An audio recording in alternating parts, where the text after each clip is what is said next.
Gylfi, það er 3-0 tap niðurstaðan. Hver er bara svona fyrstu viðbrögð? Bara gríðarlega svekkjandi.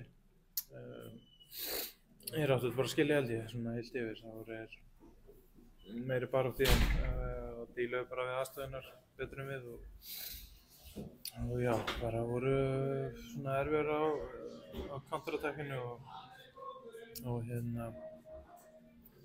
bara, já, áttuð að skilja. Hvað svona fyrstu vanta frá þín liði í dag? Svona díla kannski betur við það þegar þeir voru að breyka okkur í hraðaplökum.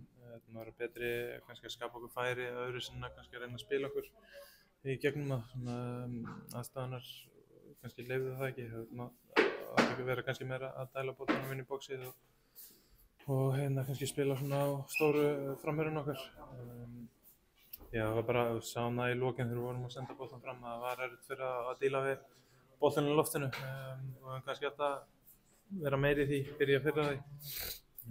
Það kom alltaf einhver svona smá hætta í kring. Stutt síðan þessi lið mættust síðast í fyrstu umferð. Hver var svona muninn á kannski þeim leik og leikum í dag? Bara gátt að spila boltanum hratt á gerðugrasinu. Aðstæðan voru betri þá. Veit ekki, við vorum svona meira lífi í okkur þá. En já, það hefur verið svona tveir algjörlega misjafnir eða svona öðruvísi leikir. Víkingar verið svona ákveðin endakall í Mjólkurbikarnum og detta nú í 32 úrslitum, gera fyrir þessu svona gríðarlega svekkelsi sem kannski fylgir svona úrslitunum í kvöld. Já, mjög bara allir staffið og leikmennirnir eru mjög ósáttir og óánægðir.